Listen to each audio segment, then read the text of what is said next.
A wedding is one of the most important events in life, celebrating the new start for a newlywed couple. And today, my husband and I were attending my sister-in-law's wedding. Truth be told, I didn't really want to go, but I ended up going anyway. However, as the reception progressed and dishes were served one after another, I was somehow presented with a kid's meal. In contrast, everyone else seemed to be enjoying upscale French cuisine. I was asking the staff about this mix-up when my mother-in-law approached me with a sly smile. "Are you enjoying the wedding?" she said, looking down on me. Before I could respond, my husband spoke up. "My name is Olivia. I just turned 32 and I run my own original apparel company. I'm married to William, who's 2 years older than me. We got married 3 years ago after meeting at a department store. Most of my company's products are sold in apparel shops in department stores. And my husband worked as a security guard at one of those stores. Among the generally older security guards, he stood out to me as he was younger. I was 27 at the time, and he was 29. He was muscular but still looked slender. I learned after we got married that he used to be a firefighter, but retired early due to a lung injury sustained in a fire.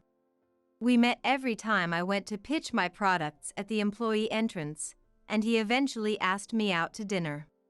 I was single then, and one thing led to another, leading to our relationship. And we got married 2 years later. Life with my husband is joyful. We hardly ever argue. However, the challenge is that we're both busy with work and have little time together. But I have no complaints, except for one issue with his family. He has an older sister, Sarah, who's 35. And this Sarah was quite troublesome. It all started on a day when my husband and I both managed to get the same day off using our paid time off. "Why don't we go shopping since we finally have a day off together?" "Sounds great. I've been wanting new shoes, so that's perfect." We rarely have the same days off due to my role as a business owner. I can't easily take time off, and it's my fault. As the owner, it's harder for me to take days off. Naturally, in a sense, I have the least priority taking days off. Plus, my daily tasks often keep me busy until the morning. As a result, I usually miss my husband when he leaves for work in the morning. But when we were finally set for a date, our doorbell suddenly rang at 7 a.m. Who could it be at this time? My husband grumbled as he went to answer the door. Then, "Hurry up and open up!" someone was yelling. "Sis?" he exclaimed, and I followed him to the door. When we opened it, there stood my sister-in-law, Sarah, with a suitcase. "Sarah! What brings you here at this hour?" We were completely baffled. Then, with a nonchalant expression, she said, "Let me stay here for a while, okay?" "Excuse me? What do you mean, sis?" Naturally, we were perplexed. She just showed up out of the blue, asking to stay as if it was the most natural thing. And so we asked, "Why? What's going on? You didn't even tell us you were coming." "Well, I'm getting married soon, and the venue is close to your home. It's a hassle to come all the way here for venue inspections and dress fittings. Then I remembered you both lived around here," she said and started to barge in. I immediately objected. "Wait. We finally have a day off together, and we were about to go out." Hearing this, Sarah's face suddenly brightened. And then, "Oh yeah? Where to? Shopping?" she said, getting excited. My husband and I exchanged a look. Don't tell me you're planning to come with us?" I asked hesitantly. "Why not? Is there a problem?" she retorted defiantly. At her audacity, my husband and I were dumbfounded. Then she added, "I want to go look at baby stuff. I want to make sure I'm ready for the baby." She seemed all set to tag along, taking the lead while we stood frozen at the entrance. "Come on, let's get ready. We'll leave by 9 a.m. How are we going? By car?" My husband's face darkened at her self-centered attitude. I rarely see him look so gloomy, but it seems he's never gotten along with his sister. He mentioned they used to fight a lot as kids. Is there any way you can leave? William and I just want to enjoy our day off together. Sarah glared at me and snapped. What? You want to exclude me? Wait, you're from a single mother family, right? Yes, I am. So what? Ugh, figures. I've known some people from single mother families, and they lack empathy. They always look down on others. Her words were ironic, as she was looking down on me while saying that. She just claimed that single mother families produce judgmental people, and was she not doing exactly that? Unlike me, she had both parents. Her whole perspective was a baseless stereotype, and it infuriated me. That's prejudice. I'm not like that. And look, even William is uncomfortable. I looked at my husband, and he was glaring at his sister. What's up, William? You got something to say to your own sister? She taunted him. Of course I do. Please, just go home. My husband's tone was firm. Fine, but don't come crying to me later. Especially you, Olivia. I wondered why she singled me out. Thanks for the warning. I replied nonchalantly. With that, she left without another word. After successfully getting rid of her, we had breakfast and went to the nearby mall. But the unlucky start to our day seemed to continue. After shopping, we decided to rest on a bench. Then, we unexpectedly ran into Sarah again. Look who it is. The same too. Guess we ended up at the same place. Sis. My husband muttered, then heard someone calling her name. It was a familiar voice. It was my MIL. Sarah. Let's go see those luxury bags over there. Approaching us, his mother noticed us too. William and Olivia? You too, Mom. He sighed, sounding exhausted. I felt the same way. Dealing with his sister was hard enough, but his mother made it worse. Why? Because she's simply unpleasant. And she quickly showed it. Is that bag from Infinity Tread Shoes? She pointed at the shoe store bag my husband was holding. Yeah, it is. She and his sister exchanged looks and laughed. Since when do you wear such cheap shoes? Look at ours, matching luxury brand shoes. William, choosing the wrong partner brings misfortune. Their contemptuous gaze was mostly directed at me. It was clear I was the main target of their disdain. You talking about me? I asked impulsively, to which my sister-in-law replied. I wonder if we are. Dodging the question, she hurled insults at me. Then my husband interjected. Enough. Mom, your constant bragging about wealth has always been embarrassing and annoying. He was angry. A side of him I had never seen. His job as a security guard lent authority to his voice. But it seemed to have no effect on these two. William, you were born into a wealthy family. Are you okay with this? Being with this uneducated, poor woman? Education doesn't matter much these days. And Olivia is. Despite them being his family, he prioritized defending me. That alone made me happy and strengthened my trust in him. But the two, faced with his opposition, cut him off before he could finish. That's not true. Dad got his job at a major company because of his education. He's even the vice president now and will soon be president. William, you graduated from a famous university, and yet you're with a woman like this. You've really fallen. My mother-in-law and sister-in-law treated me as an outsider, steering the conversation their way. Despite my husband's retort, they showed no remorse. To me, their nature seemed utterly rotten. How much do you earn? By the way, my dad earns $100,000. 120 dash. Before I could finish, my sister-in-law interrupted. Wait, $120 a month? She laughed mockingly and continued. Sorry, I should have been more considerate. That must be tough, especially for a dropout. Hey, enough. My husband tried to interject, but my sister-in-law placed a hand on his shoulder.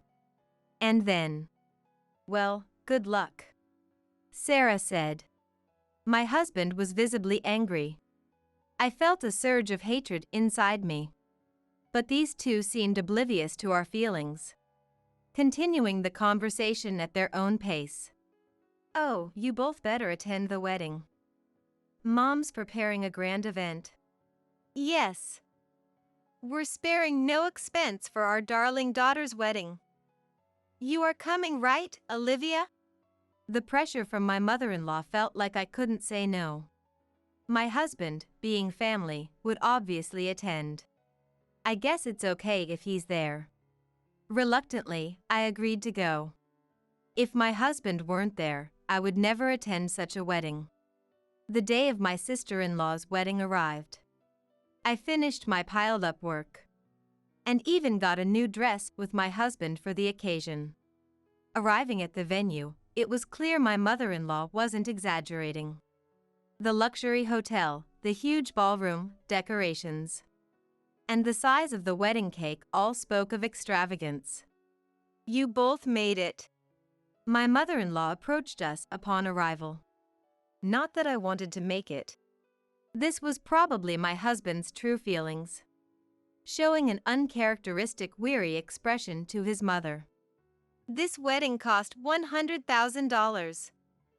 We have 500 guests, and the meal is a special course by a top chef. Impressive, isn't it? Only we could do this. She looked down on everyone. But passers-by only offered polite smiles and nods.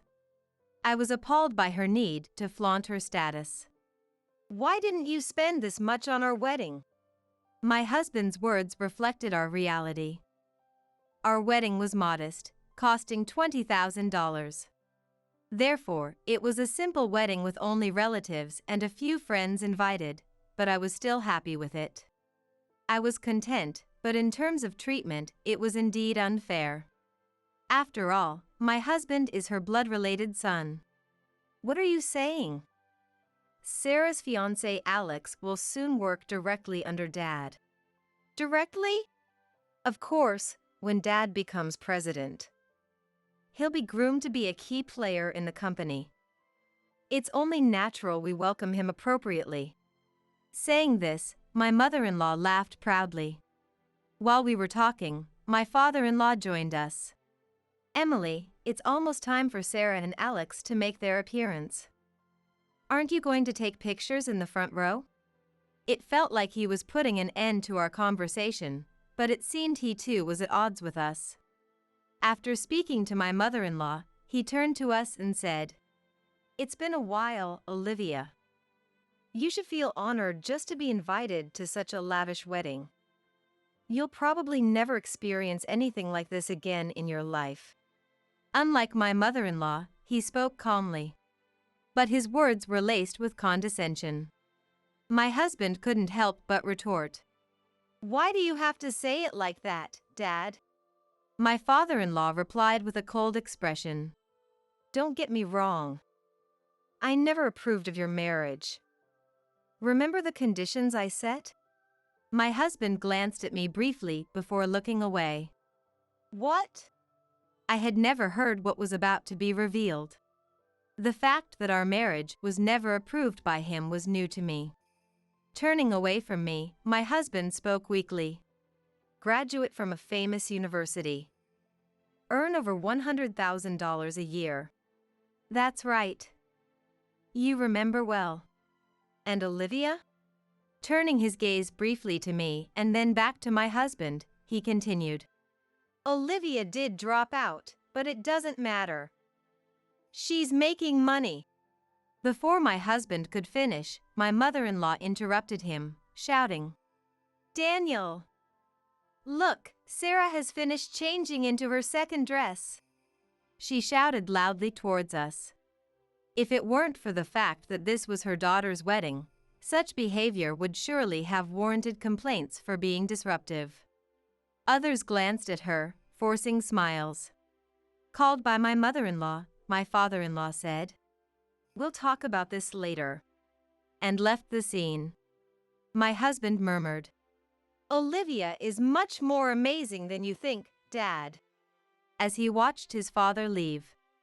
I felt comforted knowing he thought so. No matter what, he was on my side. That truth alone lifted my spirits more than anything. When the bride and groom appeared, the hall erupted in applause. The feast began with my sister-in-law's announcement. We have a special course prepared by a top chef today. Please enjoy it. After her words, the waitstaff began serving the food. However, my mother-in-law and a server were arguing close by. Are you sure about this? Yes, just do it. I understand. The server left, looking uncomfortable. Which I soon realized was the preparation for a prank on me. With the large number of guests, serving the food took time. And when my meal finally arrived, I was taken aback. Huh? In front of me was a kid's meal. I immediately asked the server. Excuse me, but there must be a mix-up. I questioned calmly, despite thinking such a mistake was unusual. The server looked at me uncomfortably. The same one who had spoken with my mother-in-law earlier. Can you replace it, please? I added, as the server remained silent. Finally, he spoke. This isn't a mistake. I was instructed to serve you the kids' meal. What? My voice of surprise made my husband join the conversation. What's wrong, Olivia? Why a kids' meal? He too was surprised to see my meal. Why is my meal different from everyone else's? It was more embarrassing than shocking. People around started to stare at me. Why do you have a kids' meal? I don't know either. Then my mother-in-law approached, laughing. How is your meal? Perfect for a dropout from a single-parent home, right? If you don't like it, you can leave. My mother-in-law was unilaterally spouting whatever she wanted to say. I was reaching my limit of patience. No matter how much I disliked my sister-in-law, I couldn't ruin someone else's wedding. I had been holding back because of that, but if the mother-in-law, who was orchestrating the wedding, was causing the disruption, there was no need for me to keep holding back. Just when I thought this, my husband spoke up first. Seriously, what are you doing? Aren't you embarrassed by this childish behavior? His tone was calm but filled with anger. His eyes weren't smiling. I had never seen such a cold expression from him.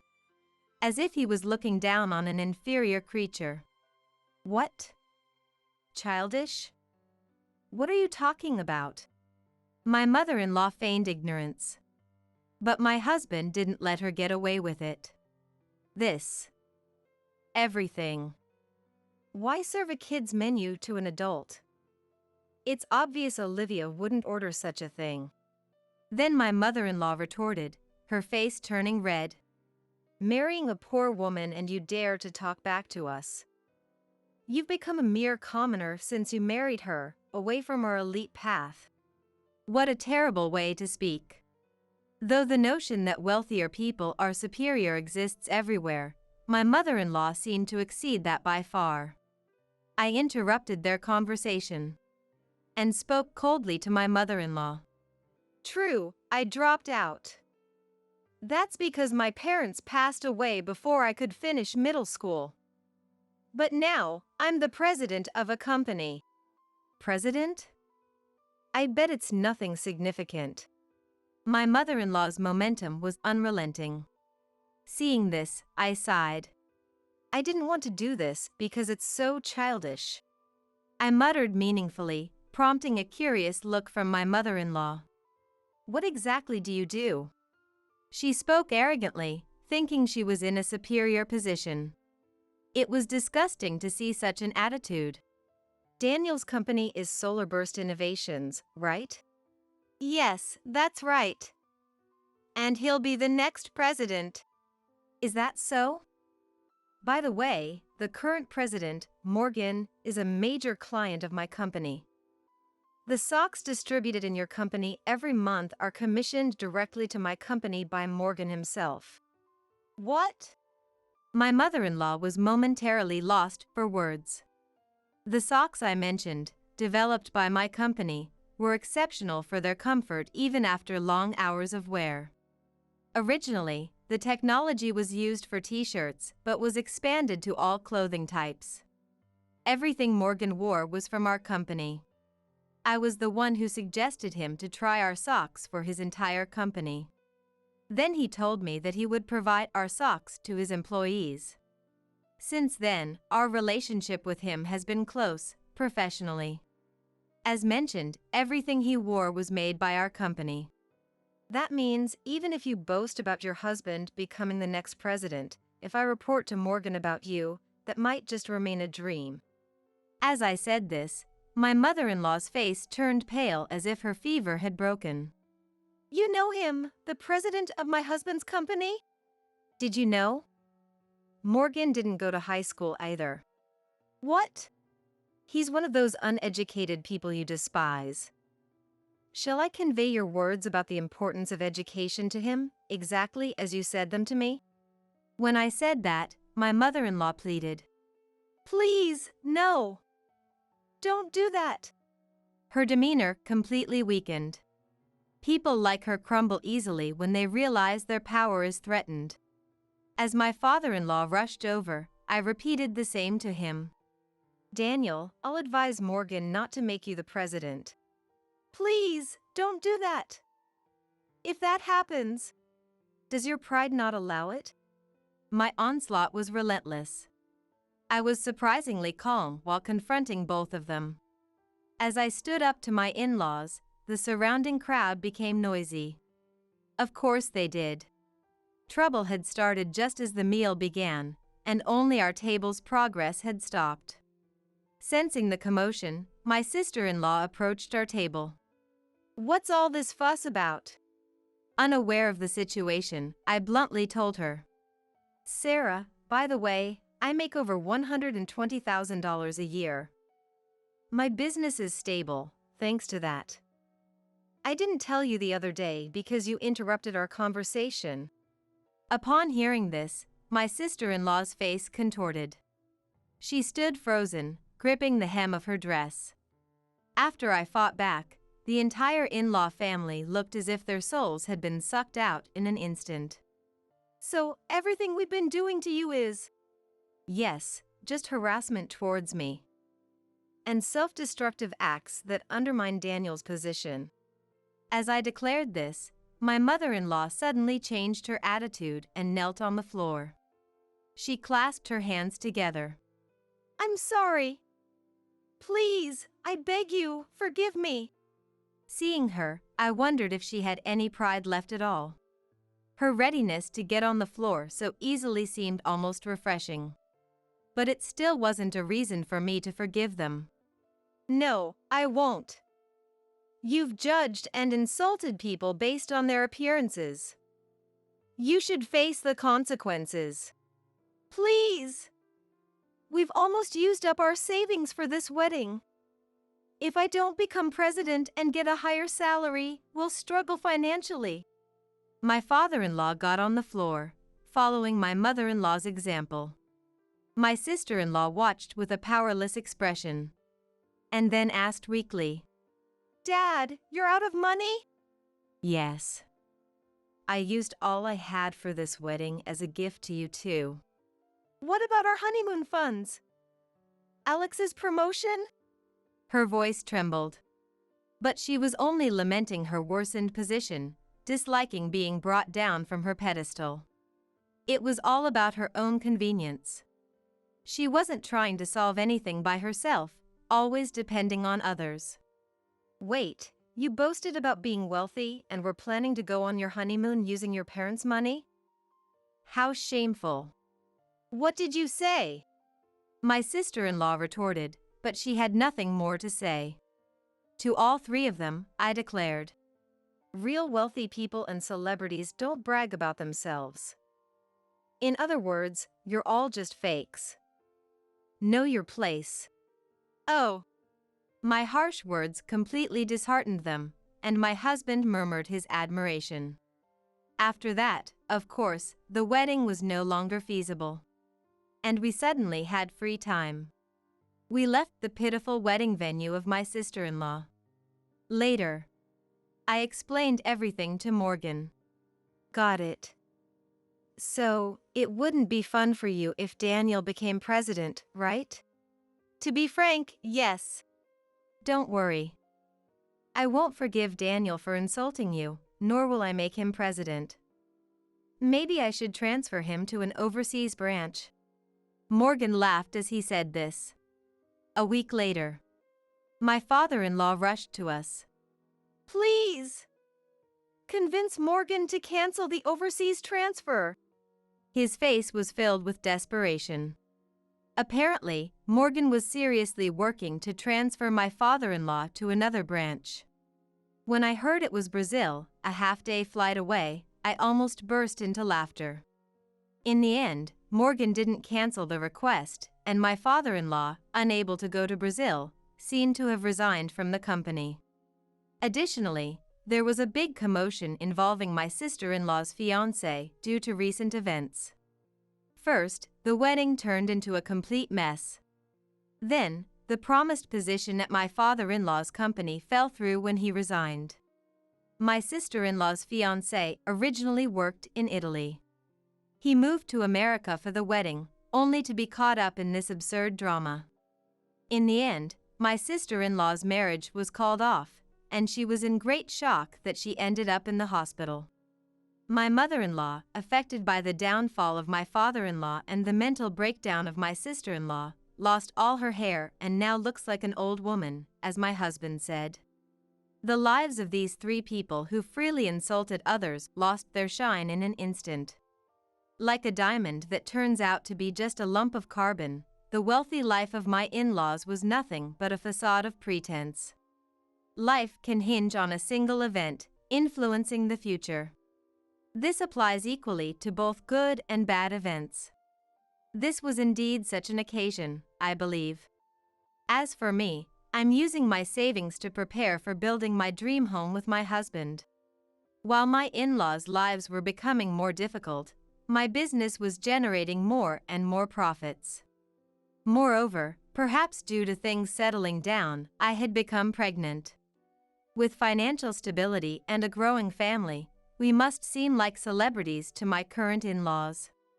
Still, I made a promise to myself to live happily with my husband and our future child, never becoming arrogant no matter what.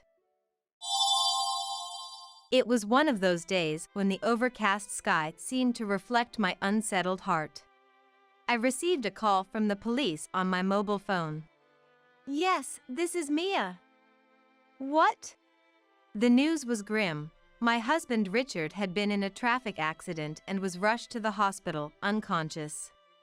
I was at my part-time job, so I asked for permission to leave early and headed straight to the hospital. The drive there was nerve-wracking. Being rushed to the hospital was no small matter.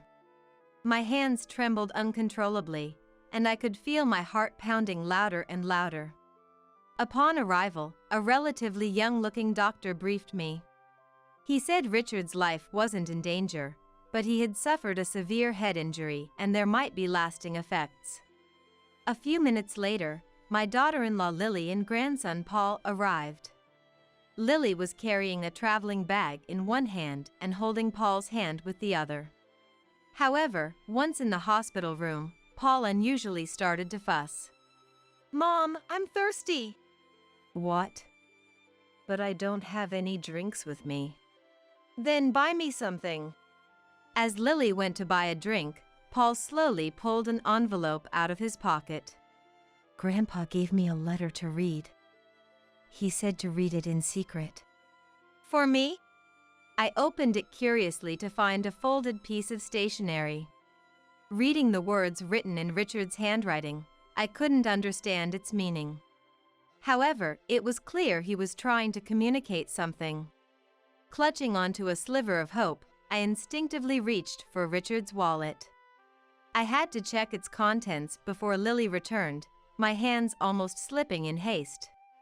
Carefully yet swiftly, I opened his long wallet. My name is Mia. I'm a part-time working housewife, working about 5 days a week. Having been at the same job for about 7 years, I guess you could say I'm somewhat of a veteran there. The decision to start working part-time came after discussions about my husband's retirement. Richard, a teacher, had the option to retire at 65 or continue working as a part-time lecturer. If I become part-time, our income will decrease.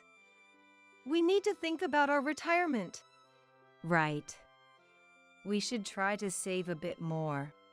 After that conversation, I started working at a nearby supermarket.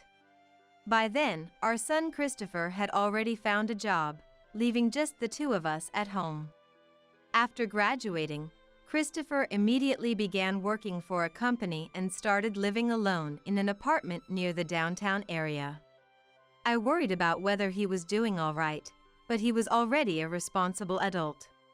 I realized there was no need for undue concern. One day, I got a call from Christopher. Hello, Mom? I've got someone I want you to meet. Both Richard and I were surprised by this news. The woman Christopher brought home was very cheerful and left a good impression. Nice to meet you, I'm Lily. Her smile was so bright, she could be mistaken for a celebrity, and she blushed as she made eye contact with Christopher. She was introduced to him by a coworker at his company, and they hit it off the day they met. I just knew she was the one the moment I met her. Come on, how many times are you going to say that? Watching the happy couple made us feel joyous too. We thought they could overcome anything that came their way. Richard and I celebrated their union. When it came time to decide where they would live after their wedding, Christopher said something unexpected. Actually, I was hoping we could live at home. Don't you want to rent a place of your own? Yeah, but Lily thought it would be nice to have support nearby, especially if she got pregnant. Lily had lost her own parents in an accident and had no one else to rely on. Indeed, pregnancy and childbirth can be daunting. Even someone as upbeat as Lily might have her own concerns. Understood. We'll make the spare room available for you. Thanks, Mom. With that, it became official that I'd take on the role of mother-in-law in a more meaningful way. I was worried about whether we'd get along, but Richard didn't seem concerned at all. Well, once the baby arrives, Christopher will probably find a new place and move out. He said nonchalantly, sipping his coffee and returning to his novel. I hope so. I shrugged in response. A few months into their stay, we learned Lily was pregnant, and we all rejoiced. Despite her morning sickness and emotional ups and downs, I was there for her throughout the pregnancy. The following year, Lily gave birth to a healthy boy. As a grandmother, I was overjoyed and moved by his arrival. They named him Paul. That's a good name. Richard smiled every day, watching his grandson, almost too busy to read his novels. For a while, I couldn't settle down either. Lily, still new to parenting, frequently asked for help. She needed help with diapers, feeding, and night cries, especially when Paul got sick. Lily, you're a mom now. You've got to manage on your own without relying on me. But I'm just unsure if I'm doing it right. You're doing great. Don't worry. Despite my encouragement, Lily had a hard time believing in herself. In the end, supporting Lily's parenting took longer than expected. As a result, I had to take more time off from my part-time job, eventually reducing my shifts to 3 days a week. A year after Paul was born, Lily seemed confident enough to manage on her own. "Mia, I can do it. I can manage by myself now." She said this with a smile, which became more frequent. Her smile deeply reassured me. Seasons changed a few times, and 4 years had passed. Before we knew it, both Richard and I had turned 60, and we even took photos to celebrate the occasion, which feels like just yesterday. Richard retired and started working as a part-time lecturer at the same school. Christopher seemed busy, always muttering something as he faced his laptop day after day. Peeking over, I saw complex pie charts and spreadsheets filled with numbers. "Don't overdo it, okay? Why not take a break and play with Paul?" "Yeah, I will once I finish this," he replied, somewhat distractedly, before returning his gaze to the screen. I sighed inwardly at this. Meanwhile, I found the right time to go back to working part-time 5 days a week. Going back to work as before, I felt like I could relax a bit more. Christopher and Lily didn't express any desires to move out. Lily didn't resume working and dedicated herself to household chores and childcare. Since Christopher was earning, they didn't seem to worry about living expenses. However, I was surprised when she asked to contribute a little to the living expenses. "Please, Mia. I'll continue to take care of the household and childcare as before. Isn't Christopher's income enough? We want to save for the kids' education and extracurricular activities in the future." But before I could say more, Richard chimed in. "Why not? Education costs a lot these days for kids." His perspective, coming from someone in education, held some weight. It's a wise decision on her part. "See, Richard agrees with me." It seemed she took Richard's approval as a green light. Reluctantly, I agreed to arrange for some living expenses. Paul started preschool, and it's been 2 weeks since his enrollment. The daily struggle of getting him to wear his shoes and stop crying had become routine, but Lily seemed to be having a hard time with him. "Come on, Paul. The bus is going to leave." "No, no, no. I want to play with Grandpa."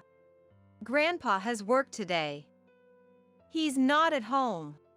"No. Paul, your teachers and toys at preschool are waiting for you." Lily and I used all kinds of tricks to cheer him up. That's how they would leave every day. But something bothered me. Sometimes Lily didn't come back home after dropping off Paul.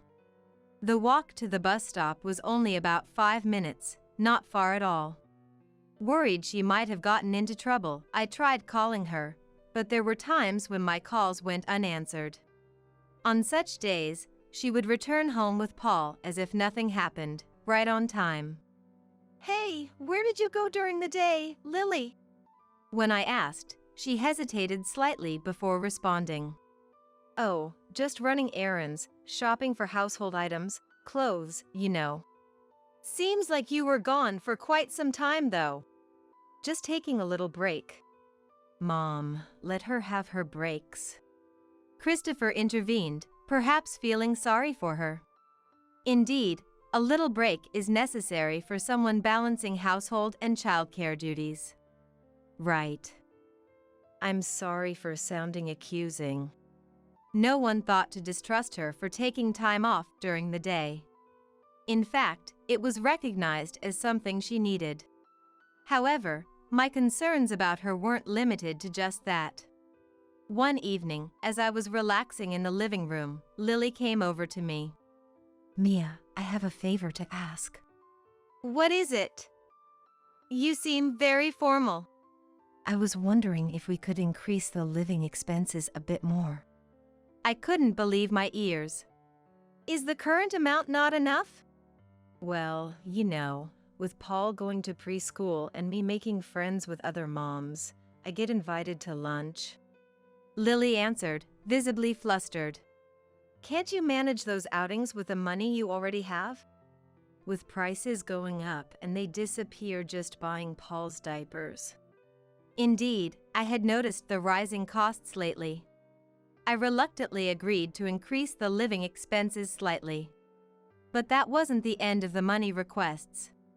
She kept finding reasons to ask for more. What are you spending all that money on? Well, I've been shopping online. She admitted to using Christopher's laptop for online shopping, buying things impulsively to relieve stress. I suggested finding other ways to deal with stress, which she agreed to at the time. But within a few days, she was asking for money again.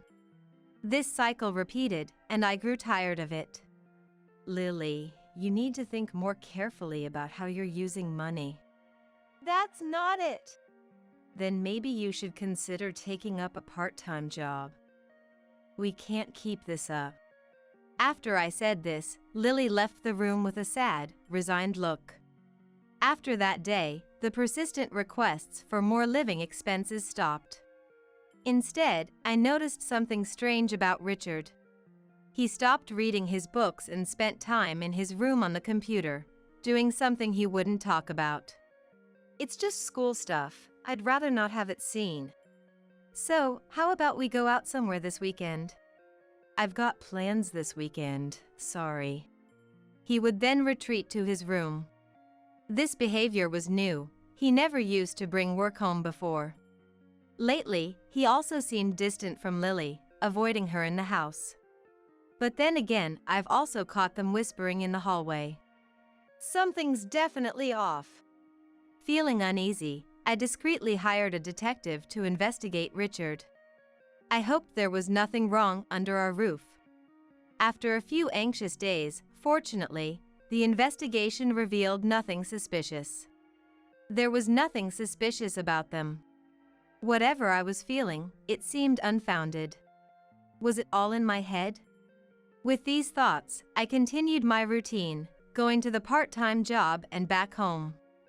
It was on a cloudy day, mirroring my unsettled heart, that I received a call from the police. Yes, this is Mia. Yes, Richard is my husband. What? The officer spoke in a calm yet slightly excited tone. He informed me that Richard had been in a traffic accident, unconscious, and rushed to the hospital. I was so shocked that I could hardly comprehend the rest of the conversation. The background noise suggested it was a serious accident. Okay, I understand. Yes, I'll be right there. Goodbye. I rushed to explain the situation to my manager and got permission to leave for the hospital. The drive to the hospital was agonizing. An emergency transport is never a minor matter. I felt a cold sweat on my back, my limbs wouldn't stop shaking. And my heart pounded louder and louder. Upon arrival, a relatively young-looking doctor briefed me. He mentioned a contusion on his left shoulder, but no life-threatening injuries. However, Richard had sustained a severe head injury, and there might be lasting effects. I was told he would need to stay in the hospital for a while, and I handled the admission procedures. I wonder if it would be faster to have Lily bring things like a change of clothes and a toothbrush. With that thought, I hurriedly called Lily, asking her to bring the necessary items. After a few rings, Lily answered the phone. Hello, Lily? Richard has actually... What? I can't hear you very well. Lily seemed to be outside. I could hear the noise of people and passing cars in the background. And for some reason, she sounded rushed in her conversation. Richard's been in a traffic accident and has been hospitalized. I raised my voice to a level that wouldn't disturb those around me. What? Hospitalized? That's terrible. So, I need you to bring a hospital set. Got it. I hung up, puzzled by Lily's emotionless response. A few minutes later, Lily and Paul arrived. Lily was carrying a traveling bag in one hand and holding Paul's hand with the other, both in sandals. I had finished all the paperwork, so I went to meet them. "Grandpa's sleeping.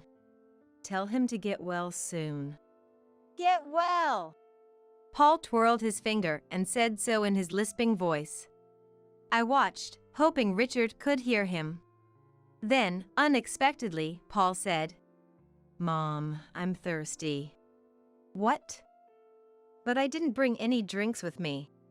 "Then buy me something." "Wait till we get home."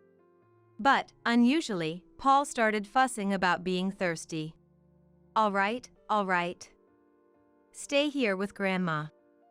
"I'm sorry, I'll go to the vending machine." Lily left as if admitting defeat. "Grandma, look." Paul turned his pants pockets inside out and took something out. "Grandpa gave me a letter for you to read. He said to read it in secret." "For me?" It was an envelope, unsealed. Curious, I took out the folded stationery inside. Written in Richard's handwriting was, "Lily dangerous, evidence in wallet." I tried to calm my racing heart, unsure of its meaning. But it was clear he was trying to communicate something. Could it mean there was evidence in his wallet? Wallet? We usually don't look through or show each other our wallets. Yet, there might be a clue here. Holding on to a sliver of hope, I instinctively reached for Richard's wallet. As I thought about checking its contents before Lily returned, my hands almost slipped in haste. Carefully, yet quickly, I opened his long wallet. Inside, there were some cash, receipts, a debit card. And, hidden among them, an SD card. Could this be what he meant?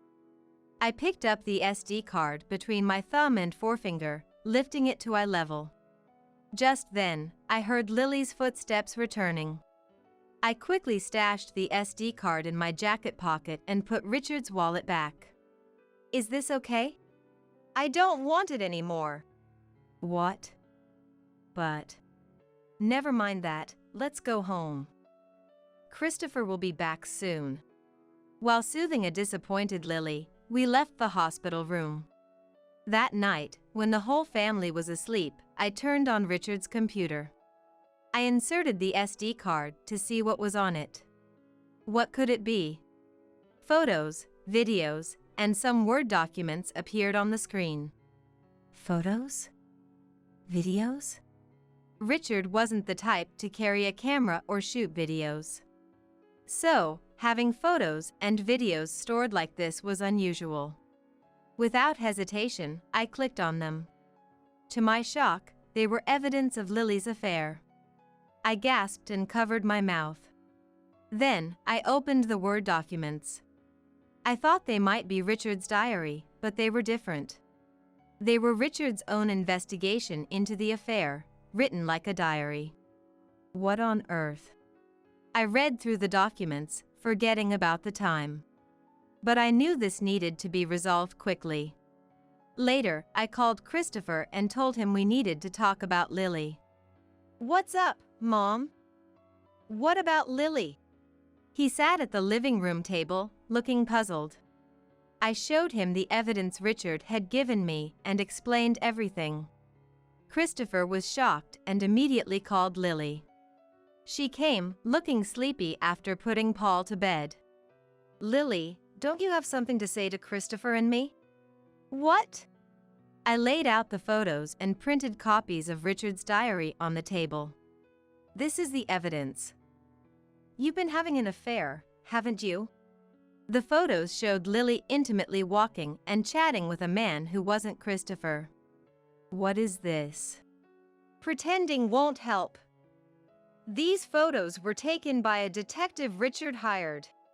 I spread them out one by one on the table. "And these are photos taken by Richard."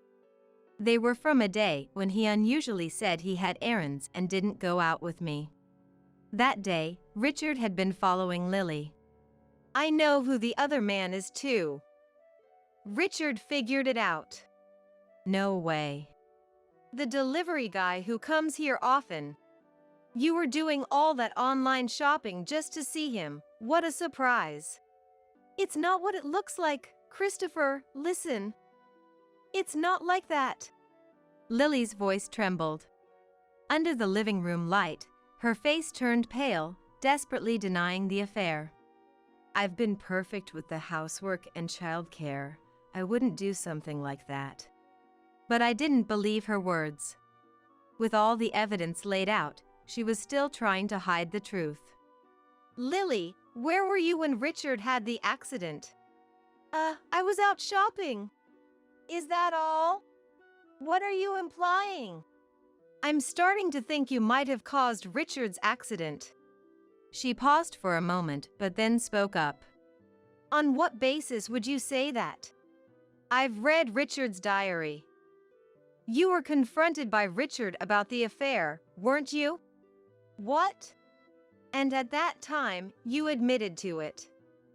Not only that, but you also promised to stop if it was kept a secret from the family. Lily's eyes shifted. I continued to press on. But your relationship with that man wasn't over. That's why Richard saw you meeting him at the cafe on the day he followed you. No, that was... Richard overheard you saying you resented him. You were planning revenge, weren't you? Well... So, Richard felt his life was in danger, leaving behind photos, videos, and a diary. Christopher nodded in understanding. Dad saved those on an SD card and hid it in his wallet in case something happened to him. In his wallet? The letter Paul gave me revealed it. That short letter given in the hospital room. Without it, I might not have discovered these proofs. Richard knew you were wary of him but counted on you overlooking Paul. That kid! So, he entrusted Paul with the letter to give it to me if anything happened. I methodically continued, exposing Lily's actions. And that day, Richard had an accident because of you. No, it's not true. When I called you, Lily, you were still outside, sounding more rushed and different than usual. That doesn't mean... Was it right after you caused Richard's accident? She looked down with her shoulders shaking, and then whispered. I didn't think it would go that far. What? I just wanted to scare him a little. I pushed him from behind while he was waiting at a traffic light. That's outrageous! I thought no cars would come by there, like always. Then, by chance, a car came, and Richard. How could you do that? Dad could have been. Christopher lunged at Lily. It's not my fault. Richard is to blame for getting in the way. Lily raised her voice in defiance, insisting on her innocence. That argument won't hold. It's clearly your fault. It's not me. I'm not the bad one. A little affair shouldn't matter. How can you say that with Paul around? I still want to be seen as a woman. I can't stand this anymore. I'm calling the police. Christopher took out his mobile phone to call the authorities. I'll testify that Lily caused Dad's accident. Stop, please. I'm sorry. I'm so sorry. For the first time, Lily voiced an apology, crying out. But it was too late for Christopher and I to forgive her. Christopher reported the entire situation to the police over the phone. The next day, we went to the police station with Lily. The police were surprised by the rapid development of the case. Lily, Christopher, and I were interrogated. I submitted all the evidence Richard had collected, but more decisive proof emerged. It was a surveillance camera from a grocery store near the accident scene. The footage showed Lily pushing Richard, becoming irrefutable evidence. Lily was arrested, and Christopher served her with divorce papers. Lily protested, but Christopher was firm in his decision. What about Paul? We'll take care of Paul. And we'll also demand compensation from you and your affair partner in the divorce proceedings. Please, have mercy. Without looking back at her, Christopher stated this matter and returned home. Christopher was granted custody of Paul. As for the man Lily had an affair with, he stopped making deliveries to our place. I thought maybe his delivery area had changed, but that wasn't the case.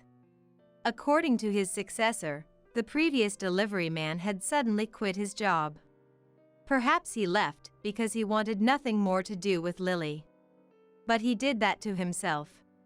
A few days after the accident, Richard woke up, and we were informed.